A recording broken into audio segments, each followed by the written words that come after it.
Bismillahirrahmanirrahim. Tabarakalladzi nazzalal furqana ala 'abdihi liyakuna lil 'alamin nadhira. Allahumma shalli wa sallim ala sayyidina Maulana Muhammad wa alihi wa sallim asma'in amma ba'du. Ketika Rasulullah sallallahu alaihi wasallam mi'raj, itu dari sekian nabi ulul azmi yang enggak ketemu itu Nabi Nuh. Nabi Nuh alaihi salam padahal termasuk nabi ulul azmi. Itu banyak yang menganalisis karena Nabi Nuh itu pernah berdoa Rabbi la tadhar alal ardi minal kafirina dayar. Nabi Nuh adalah nabi yang pernah cara Jawa maksudno kaumnya, mendoakan buruk sama kaumnya, dan itu tidak manhaj, tidak metode yang Nabi Muhammad disuruh ikut metode itu, tapi Nabi disuruh ikut manhaj atau pola sosiologi, pola dakwah atau pola sosial yang harus mengikuti Nabi Ibrahim anittabi millata Ibrahim hanifah. Nabi Ibrahim itu orang yang sangat lemah lembut, yang ngendikan faman tabi'ani fa innahu minni wa man asani fa innaka ghafurur rahim. Sebab itu teman-teman yang di Kanada, yang di mana-mana, kita ngikuti status ilmu hakikat. Di ilmu manusia, negara ini milik Kanada, milik Amerika, milik Eropa misalnya, atau milik mana sajalah. Tapi di status ilmu hakikat, semua itu milik Allah. Sehingga di antara ciri khas Islam adalah kalau dulu agama-agama lain harus salat di tempat peribadatan mereka. Islam mengatakan ju'ilat lanal ardu kulluha masjidan. Semua bumi Allah itu masjid tempat sujud. Sehingga orang Islam fa'enama adrokatu sholat, kamu kapan saja ketemu waktu sholat, ya sholat. Semua bumi Allah itu tempat sujud. Sehingga suatu saat sahabat yang biasa siaha, biasa hidup di perantauan, Nabi memberi nasihat, al-bilad biladullah wal ibad ibadullah, fahaitsuma asabta khairan fa'akim. Semua negara itu milik Allah, semua hamba dimanapun juga hamba Allah. Kamu di mana saja mendapatkan kebaikan, ya silahkan berdomisili di situ. Saya pernah di Korea, itu asik karena itu yang orang-orang katanya teman-teman, saya ini di rumah itu enggak kiai, Gus. Sering di sawah, sering di Tegal. Gara-gara di Korea jadi mufti gitu. Karena enggak ada kiainya gitu. Jadi orang-orang yang enggak jadi kiai di Jawa, mungkin kalau di luar Jawa atau di luar Indonesia malah jadi kiai gitu. Artinya gini, pentingnya jadi kiai bukan menjadi gagah, itu enggak, tapi begini. Dulu bawaannya rakyat itu kan kalau ke masjid komplain, ada masjid bocor kayak ada keran yang kurang baik. Tapi kalau sudah jadi kiai itu tahu rasanya. Betapa nata masjid itu susah. Ngelola masjid itu susah, nyari imam itu juga susah, melanggengkan jamaah juga susah. Jadi pentingnya jadi kiai itu bukan gagah-gagahan jadi imam, tapi bertanggung jawab atas proses yang berjalan. Jika dulu di antara nasihat bapak saya, bapak itu termasuk orang yang nggak suka sama orang tawadhu, orang yang sopan. Dulu saya juga iskal itu janggal. Kata bapak, wong tawadhu itu apik, orang sopan itu baik. Tapi biasanya itu cara orang menghindari tanggung jawab. Disuruh jadi kiai nggak mau. Tapi kalau ada kiai salah komplain itu. Disuruh jadi menteri nggak mau, kalau ada menteri salah komplain itu. Disuruh jadi apa nggak mau. Kesannya tawadhu, tapi sebenarnya hanya menghindari tanggung jawab. Disuruh pidato nggak mau, disuruh jadi MC nggak mau. Tapi kalau ada orang salah komplain itu. Jika kata bapak tawadhu itu baik, asal tawadhu betul. Itu. Tapi kebanyakan nggak, tawadhu itu menghindari tanggung jawab sambil cari salahnya orang lain. Nah ini yang tawaduk yang akhirnya kurang baik.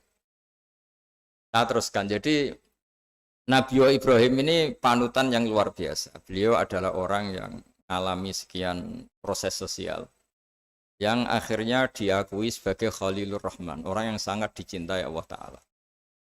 Di antara sebab dicintainya Nabi Ibrahim adalah seperti yang dialami Nabi Adam. Nabi Adam ketika turun di bumi, itu keresahan pertama itu bukan karena kurang makanan atau kurang minuman, itu enggak. Beliau turun di bumi, mendapati bangsa yang lain, kalau dalam kitab disebut Banul Jan. Itu dia janggalnya Masya Allah. Ini orang makhluk-makhluk ini kok enggak kenal sama Allah yang menciptakannya. Kan aneh ya kalau kita hidup di Kanada terus enggak tahu PM-nya siapa, Perdana Menterinya siapa, kita hidup di Indonesia enggak tahu presidennya siapa. Itu kan aneh. Kita hidup di kampung, nggak ngerti lurahnya siapa aja aneh. Ini hidup di buminya Allah, kok nggak tahu Allah itu siapa? Nggak pernah menyebut Allah.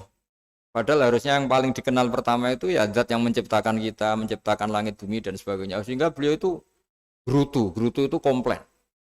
Ya Allah ini enggak fair dunia ini, engkau yang menciptakan, engkau yang memberi rezeki, kemudian mereka enggak kenal engkau.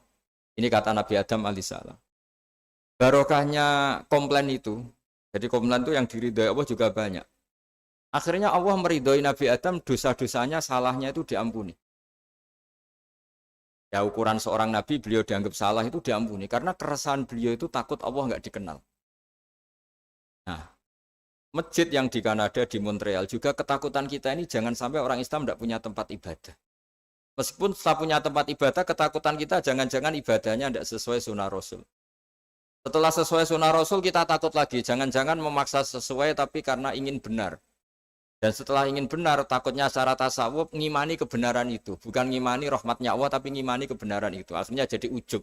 Ujub itu bangga amal diterima karena kebaikannya, bukan karena fadlnya Allah, karena anugerah. Nah ketakutan-ketakutan ini khas orang soleh. Orang soleh itu kalau nggak sholat takut. Setelah sholat takut nggak sesuai syarat rukun. Setelah sesuai semua takut iktimat alal amal. Membanggakan kebenaran, tapi bukan membanggakan luasnya rahmatnya Allah Ta'ala. Sehingga di luar ilmu fikih ada ilmu namanya ilmu tasawuf, ilmu yang mengelola hati. Jadi ibarat orang itu kalau yang paling masyhur dalam cerita-cerita orang sufi, ada orang sudah masuk surga karena tidak pernah dosa sama sekali. Ini cerita-cerita yang melegenda di dunia tasawuf. Tanya Allah, kenapa kamu masuk surga? Karena saya taat terus ya Allah, nggak pernah maksiat sama engkau. Berapa lama kamu hidup di dunia? 80 tahun. Ya sudah, karena taat kamu 80 tahun, ya surga kamu 80 tahun. Ya komplain, ya Allah katanya surga selamanya. Kenapa ini hanya 80 tahun? Yang selamanya itu rahmat saya. Kalau amal kamu kan terbatas 80 tahun, maka balasannya hanya 80 tahun. Nah semenjak itu beliau sadar, oh ya Allah, masuk surga itu fadlmu, anugerahmu. Amal saya tidak ada bandingannya dengan surgamu. Nah ini jadi sehingga keyakinan ahli sunnah wal jamaah diantara ciri khasnya adalah masuk surga itu karena fadlnya Allah, karena anugerahnya Allah. Maksudnya itu oke, kita amal, tapi amal kita tetap terbatas. Tidak memberi kontribusi pada kerajaan Allah, pada kedikjayaan Allah sebagai Tuhan. Yang tidak terbatas adalah fadlnya Allah Subhanahu wa Ta'ala. Nah, keresahan-keresahan ini kemudian yang diwariskan oleh para nabi ke ulama-ulama. Keresahannya ulama itu mirip-mirip keresahan nabi. Nabi dulu itu sampai dakwah, sampai sosialisasi kebenaran itu takut Allah itu la yuzkaru fi mulki. Allah tidak disebut, tidak menjadi aktor. Kan tidak fair kita misalnya nempat di negara orang terus nggak tahu duta besarnya siapa, terus kalau ngurus paspor di mana, ngurus visa di mana. Ini sama, kita hambanya Allah tapi nggak pernah ngurus status kehambaannya. Harusnya kita ngurus status kehambaan kita dengan sholat, berarti kehambaan kita hidup. Dengan baca tasbih berarti kehambaan kita hidup. Makanya dalam sebuah ayat disebutkan masuk surga itu gampang, yang susah itu kamu masuk status kehambaan itu. Makanya disebut ya aja Tuhan nafsul mutmainnah irji'i ila rabbiki radiyatan mardiyah. Pertama apa? Fadkhuli fi ibadi.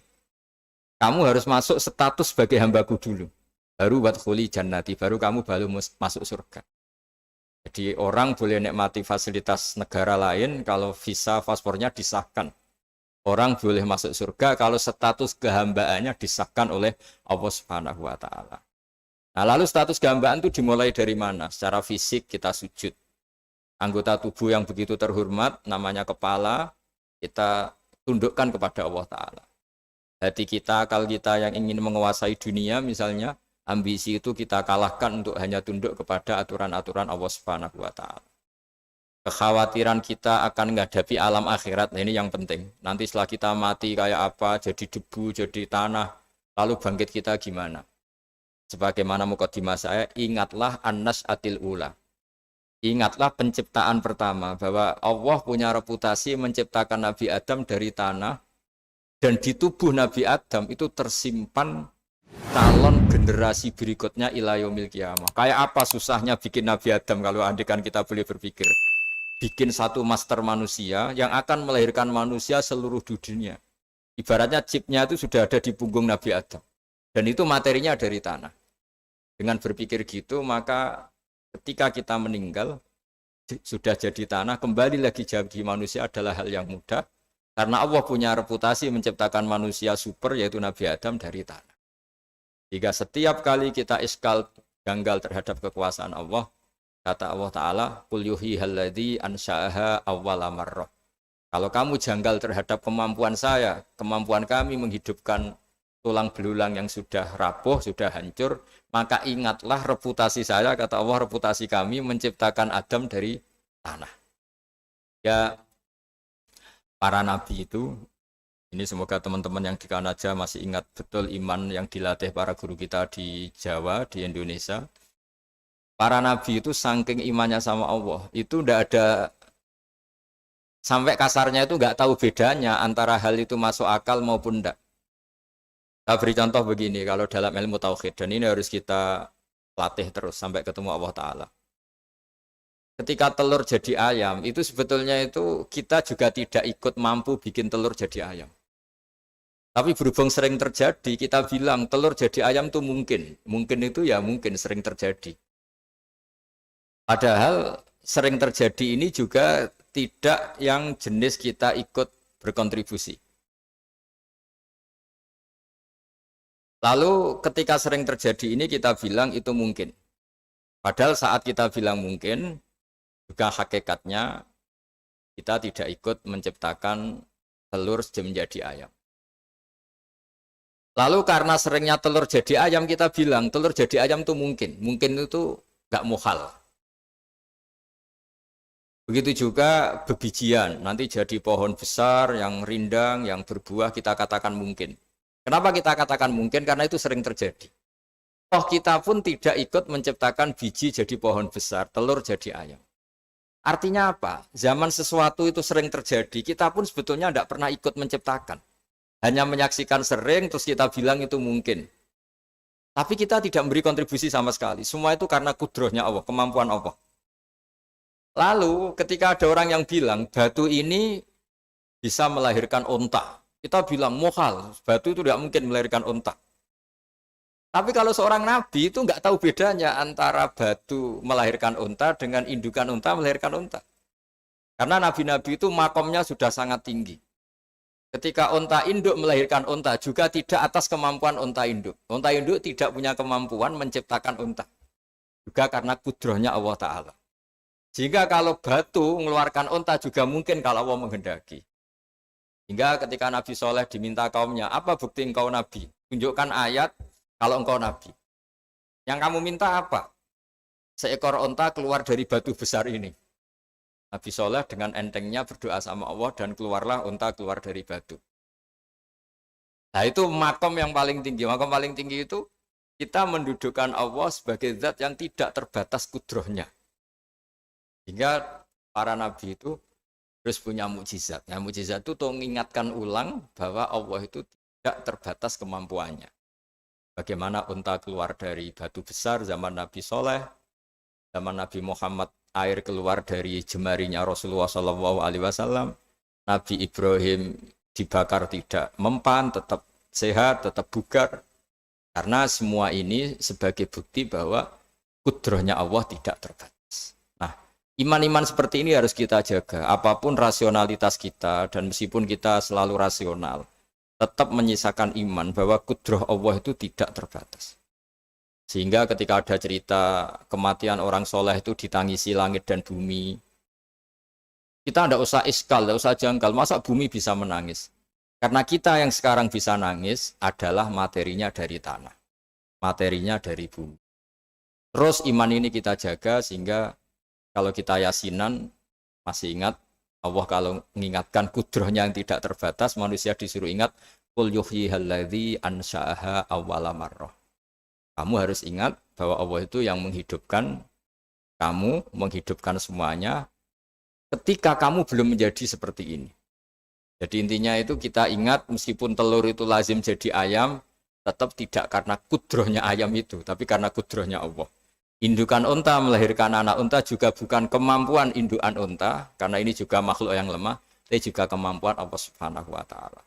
Jika dengan demikian kita termasuk hamba Allah sesuai target yang diingatkan Allah, Falamma tabayyana lahu qala a'lamu annallaha ala kulli syai'in qadir. Hamba Allah yang baik adalah hamba ketika menyaksikan fenomena apapun semua itu li ta'lamu annallaha ala kulli syai'in qadir wa annallaha qad ahata bi kulli syai'in ilma. Apapun di alam raya ini semuanya itu bukti bahwa Allah ala kulli syai'in qadir, Allah kuasa dan Allah meliputi semua makhluknya dalam pandangannya, dalam pantauannya. Jadi saya mohon teman-teman yang di Montreal, yang di Kanada juga di manapun harus ingat status hakikat bahwa al-bilad biladullah wal ibad ibadullah fa haitsu ma asabta khairan fa'akim. Negara hakikatnya milik Allah, semua hamba juga milik Allah. Di mana saja kamu berada dan menemukan kebaikan, silahkan hidup di situ. Tentu dengan sosialisasi yang baik, baik dengan non-muslim maupun dengan muslim. Karena Allah mengajarkan wa qulu linnasi husna. Ajaran Islam adalah rahmatan lil alamin, rahmat bagi semua. Tentu tidak henti-hentinya kita menjelaskan kebenaran yang diinginkan oleh Allah Subhanahu wa taala. Saya kira demikian karena saya juga ini di sini sudah malam. Jadi saya mohon maaf mungkin tidak bisa ikuti tanya jawab karena di sini sudah malam, apalagi tadi habis takziah saya karena ya ada mas saya yang sudah sepuh sekali wafat, terus tadi barusan datang, jadi mohon maaf tidak mengikuti acara mulai pertama. Tapi saya mohon ayat-ayat Quran yang saya terangkan tadi bahwa untuk mensifati Allah kudrahnya tidak terbatas. Ingatlah bahwa kita yang secerdas ini, yang sehebat ini, kita semua manusia yang cerdas begini, matanya bisa melihat, hatinya bisa merenung, otaknya bisa berpikir cerdas, itu dari materi tanah. Dan Allah mampu. Allah bisa bikin orang miliatan gini dari satu orang manusia namanya Nabi Adam. Kayak apa susahnya bikin konstruksi Nabi Adam kalau boleh dibahasakan. Dan itu Allah punya reputasi mampu. Dengan cara seperti itu kita akan gampang iman bahwa kita setelah meninggal dan menjadi tanah, ya sama seperti kita masih hidup. Zaman kita hidup ya tidak tahu cara kerja jantung kita, nafas kita, uratnya gimana, terus sistem tubuh. Meskipun ilmu medis ngerti mengurai itu, tapi tetap saja hanya ngerti, tidak menciptakan. Yang menggerakkan jantung, organ tubuh kita tetap Allah Subhanahu wa taala. Dia yang Al-Fa'ilul Mukhtar, dia yang semuanya mengendalikan kita. Artinya zaman kita hidup pun sebenarnya kita yang tidak mengendalikan kita. Nafas kita ya dalam kendali Allah, ikhtiar kita dalam kendali Allah. Sama setelah kita mati juga dalam kendali Allah. Guru-guru kita semuanya melatih inna sholati wa nusuki wa mahyaya wa mamati lillahi rabbil alamin. Hakikat ibadah kita, hakikat hidup kita, hakikat mati kita, semuanya tidak dalam kendali kita. Semua itu dalam kendali Allah Ta'ala. Dengan demikian terus kita insya Allah ingin jadi hambanya dulu. Baru setelah jadi hambanya, baru sah menjadi ahli penghuni surganya. Wadkhuli fi ibadi, baru wadkhuli jannati. Masuklah berstatus sebagai hambaku, baru engkau kalian semua layak menjadi penghuni surgaku. Mohon maaf atas semua kesalahan. Billahi taufik. Wassalamualaikum warahmatullahi wabarakatuh.